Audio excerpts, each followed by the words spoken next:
चल आता येते मी. कॉलेज मधनं आल्यापासून बाहेरच आहे, लई उशीर झाला आता. जा जा. आणि होय ग, आज्याला कधी सोडणार आहे काय कळलं? नाही अरे, काहीच कळलं नाही. बाकी सगळं ठीक आहे ना? होय, हाय की सगळं ठीक आहे. चल येते. हा ओके. शीतल, बोला की नाना. चल जरा बोलायचंय तुझ्याशी. बापू नंतर येतो.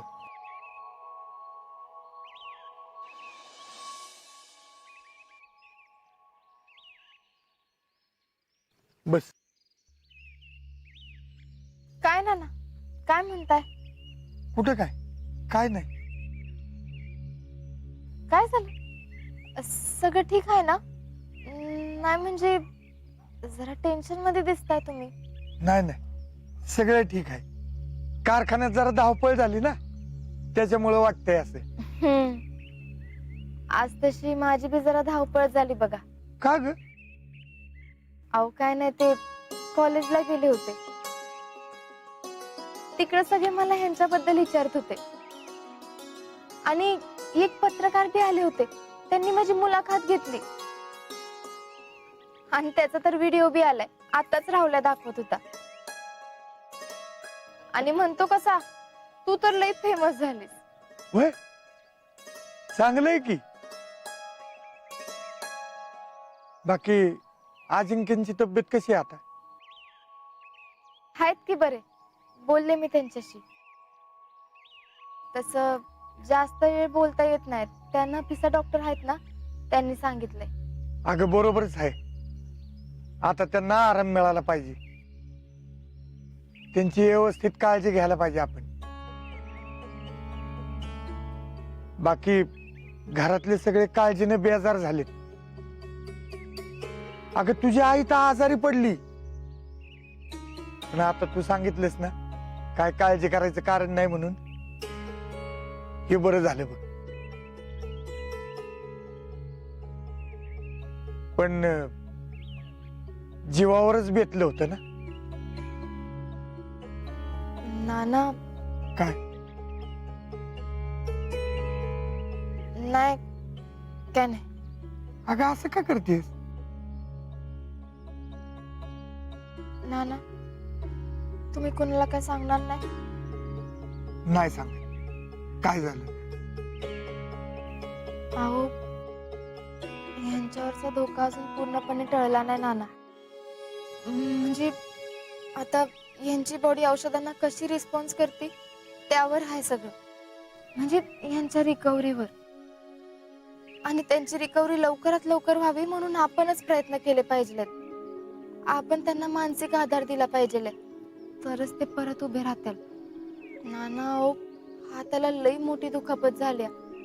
अगदी थोडक्यासाठी हात वाचला, नाही तर हात काढायला लागला असता. काय? मग हे तू आम्हाला आधी का नाही सांगितलंस? अहो नाना, मी अजून कुणालाच काय सांगितलं नाही. घरी बी कुणाला नाही सांगितलंय. तेवढं आता फक्त तुम्हालाच बोलले. अहो नाहीतर सगळे लई काळजी करत बसतात नाना. आणि आपल्याला लई त्रास होतोय हे अजिंक्यांना बी दाखवायचं नाही असं सांगितलंय डॉक्टरांनी. तुम्ही कोणाला काय सांगू नका, सगळी लई काळजी करताल. नाहीतर नाही सांगणार. पण हॉस्पिटल मधनं केव्हा सोडणार आहेत त्यांना? कायच माहित नाही अजून नाना. बर, काय वाटलं तर मला कळव. नाना मी येते आता.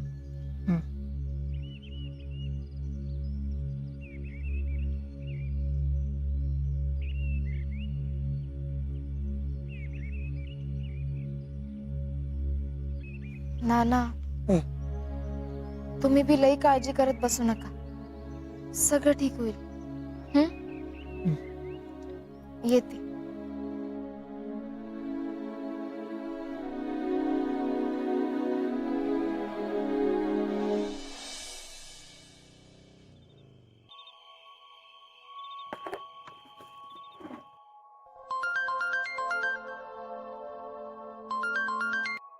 हॅलो, बोला की. फोन दिला होय तुम्हाला बोलाय? अगं नाही, आबेन आणून दिलाय. मग कसं वाटतंय? हात कसा आहे? बधिरच आहे. हात हलवता तरी येतोय का? नाही अजून. तिने सांगितलं अजिबात हात हलवायचा नाही. अगं पण माझ्या लक्षातच येत नाही. अहो असं कसं लक्षात येत नाही? उगाच काय तर करायला जाल आणि वाढवून ठेवाल. एक तर मी बी नाही तिकडं, मला लई काळजी वाटते बघा. हे बघ, आता 7 दिवसानंतर मला सोडणारच आहेत. त्यानंतर ते व्यायाम प्रकार घेणार आहेत, फिजिओथेरपीचे. तेवढंच करायचं. औषध घेता नाही वेळेवर? अगं शितले, मी हॉस्पिटलमध्ये.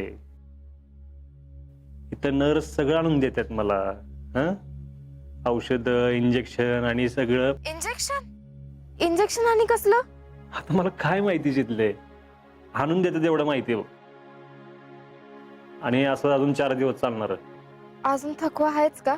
थकवा कसलं काय, तिथं पडून पडून काटा आलाय मला. काय नाही, पडूनच राहा, नाहीतर नफिसा मॅडम वरडत्याल. शितले, नफिसा मॅडम तशा कडक शिस्तीच्या आहेत खरं, पण लई काळजी घेतात त्या. आणि हो शितले, अगं तुला एक गंमत सांगायचीच राहिली. काय हो? अगं म्हणजे मला नफिसा मॅडम म्हणत होते, मी जेव्हा अर्धवट शुद्धी झालो ना, तेव्हा मी त्यांना आई म्हणून हाक मारली. काय? होय. अगं म्हणजे मला त्यांचा स्पर्श झाला आणि मी आपसूक आई बोलून गेलो त्यांना. नफिसा मॅडम आहेतच तशा आईवानी. सगळ्यांची किती काळजी घेतात, अगदी आपली लेकरं असल्यागत. अहो मी बी त्यांना म्हणलं, मला बी तेच जाणवलं जे तुम्हाला जाणवलं होती. आणि हो शितले, तुझ्यासाठी एक बातमी. काय? अगं 4 दिवसांनी मला अजून एका मिशनवर जायचंय. काय? हो आता आणि कसलं मिशन? आता हे काय नवीनच? आहो ही तर तुम्हाला बरं वाटत नाही, हात हलवता येत नाही, आणि आता मिशन कसं? तुम्ही, मी तुमच्या सरांशी बोलते, मी तुमच्या सरांना सांगते, मी बोलते त्यांच्याशी. कसलं मिशन आहे हे आता? शितले, मिशन चांदवडी. तुम्ही तर का नाही? काय करू, नको जाऊ? तुम्हाला तर मजाच वाटते ना माझी मस्करी कराय. या तुम्ही इकडं, मग बघतेस तुम्हाला. एकदा का तुम्हाला समोर बघितलं ना की माझ्या जीवात जीव येईल बघा. येतोय येतोय, फक्त 4 दिवस.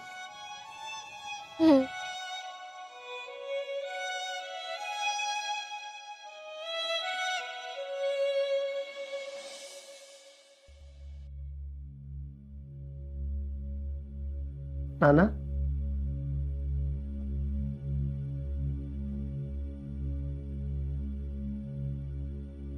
नाना, काय झालं? आज वस्त दिसतंय. अरे काहीच कळालं असं झालंय बघ. आपण काय झालंय काय नाना? नाना एकटंच नका कुडत बसू, मला सांगा की. मी नाही सांगत कोणाला काय, पण कशाचं टेन्शन घेतलं एवढं नाना?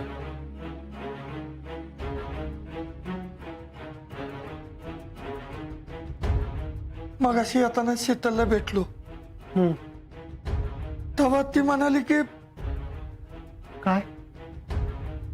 अजिंक्याचा धोका अजून पूर्णपणे टळला नाही म्हणून. काय म्हणजे?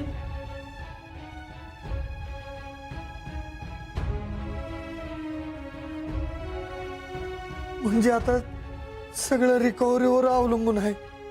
अरे देवा, आपण काल बोलताना तर तसं काही बोलली नाही ती. फार मुद्दामच नाही बोलली आपण काळजी करू म्हणून. ते असं दाखवत राहिली की सगळं नॉर्मलच आहे, पण तसं अजिबात नाही. हात थोडक्यात वाचला हेच नशीब. हातावर निभावलं म्हणून ठीक, गोळी दुसरीकडे कुठं लागली असती तर? नाही ना आता माझ्या मनाने ठरवलंय, अजिंक्य परत आलं की नाही ते आपण त्यांना परत नाही जाऊन द्यायचं, इथंच राह म्हणायचं. माझ्या बी मनात तसं झालं, पण ती दोघं ऐकतील का? असं कसं ना तुम्हाला मी समजतेच की सगळं. तसं बी ती दोघं लहान आहेत अजून, डोक्यानं नाही भावनेच्या आहारी जाऊन निर्णय घेतात. पण नाही ना आता आपण मोठ्यांनी निर्णय घ्यायची वेळ आली. अरे पटतंय मला समज, त्यात शीतलने अजून अजिंक्याचा धोका टळला नाही असं सांगितलं ना, तेव्हापासून तर माझ्या पायाखालची जमीनच सरकली. काय?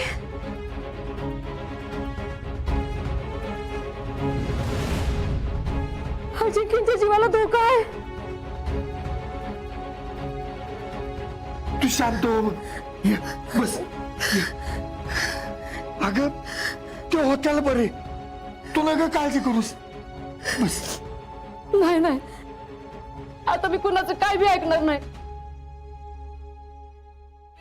आता तुम्हीच माझं ऐका. हो, एवढी मोठी गोष्ट शीतलीनं आपल्यापासून लपून ठेवली. आता काय बी झालं तरी माझ्या लेकीचा संसार महत्वाचा आहे मला. ते काय नाही, आपण उद्याच्या उद्या जायचं आणि त्यांना सांगून टाकायचं.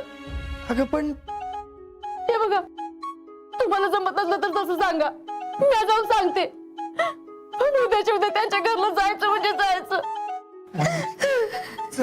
जाऊ आपण, तुम्ही नका त्रास करून घेऊ.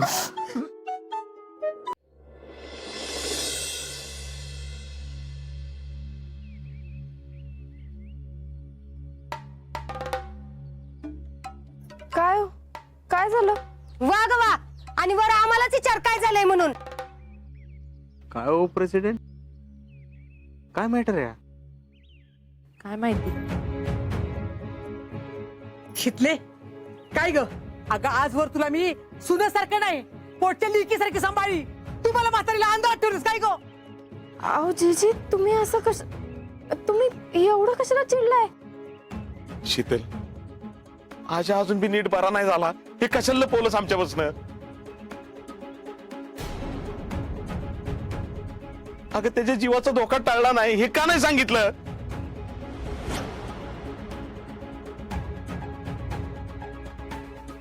तू काही एकटीनेच मगता घेतलायस वय ग अजिंक्यचा? ते काय आमची कोण नाहीत का? नाना, अहो मी किती विश्वासानं सांगितलं होतं तुम्हाला. शीतल, अगं तू मुलगी आहेस म्हणून विश्वासाने सांगितलंस, पण मी बाप आहे का तुझा? एका बापाची काळजी तुला नाही काढायची, आणि त्या काळजीपोटीच मी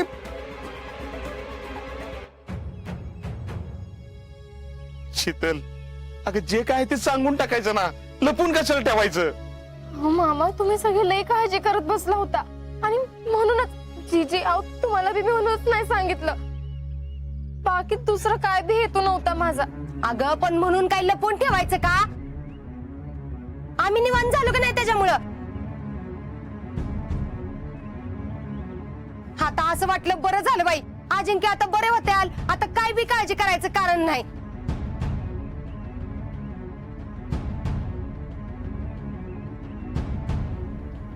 सॉरी, चुकलं माझं. चुकलं चुकलं काय म्हणतेस ग? आजाच्या जीवाला धोका होता, तू त्याच वेळी का नाही सांगितलं आम्हाला? का लपवलं आमच्यापासून? आम्ही काय मूर्ख आहे व्हय? हा गाजाला काय कमी जास्त झालं असतं आणि आम्हाला काही कळलं नसतं, केवढ्याला पडलं असतं का ते? हा, आता पोरग तिकडे एकटाय, कोण आहे त्याची काळजी घ्यायला?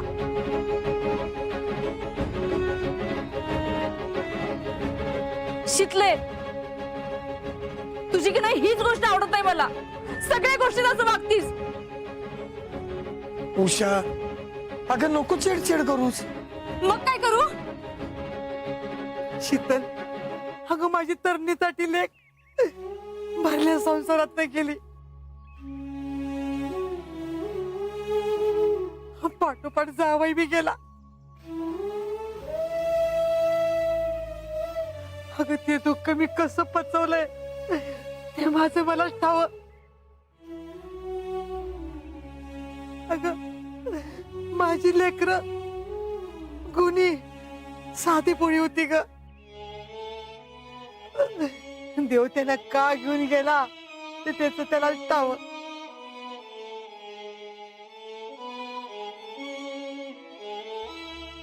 माझ्या लेकीला मी शब्द दिला होता की मी आईची काळजी घेते, त्याला मी सांभाळते.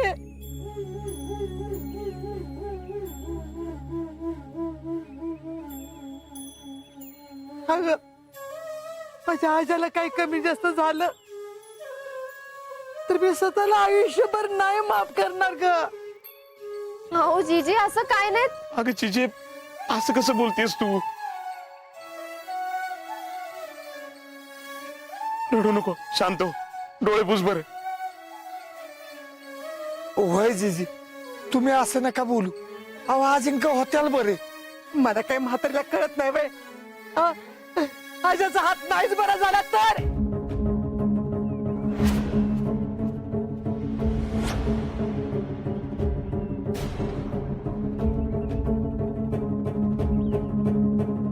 मी तर तसाच आर्मीत गेला तर काही होणार नाही कशावून. हा ग नशीब सारखं सारखं साथ देत नसतं ग, एकदा साथ देत असत नशीब. जीजी अहो नाही होणार तसं काय. तू तर एक शब्द बोलू नकोस माझ्याशी. बघा अजून आता आलं नाही हिला, अजून मी आपलंच खरं म्हणते. शितले अगं मला बी वाटतंय अजिंक्य इकडे आलं की परत तिकडे जायला नको. वय वय ते इकडे आले ना त्यांना अजिबात परत पाठवायचं नाही. हा पण मामी ते पूर्ण बरे झाले की परत आर्मीत जाऊ शकतात. मला पण शीतल काय म्हणतात ते पटतंय बर का. नाही हर्षवर्धन, आमच्या सगळ्यांचं एकमत झालंय. आजा इकडं आला ना त्याला परत पाठवायचंच नाही. आणि तसं त्याला बी सांगायचं. हो नाही नको नको मामा, त्यांना काय बी सांगू नका. हो उलट हेच मला म्हणले 8 दिवसात परत हातात रायफल घेऊन सीमेवर जातो का नाही बघ.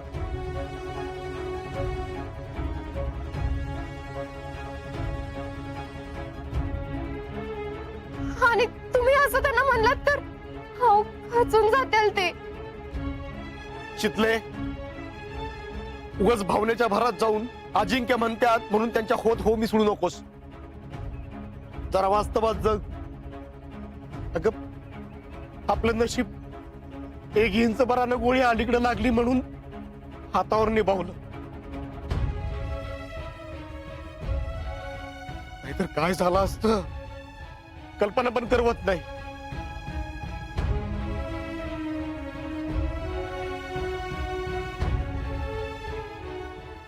अरे देवा. जीजे जेडे जरा पाणी आण.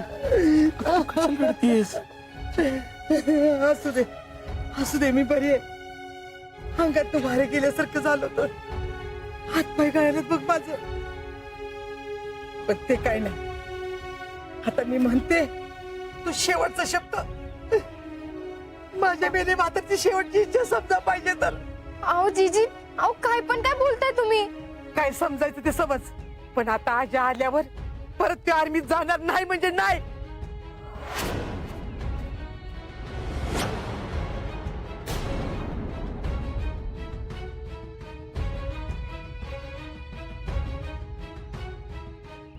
आणि हे बघ तो पण इकडे आल्यानंतर आम्ही जे काही बोलू तेच तू त्यांना सांगशील.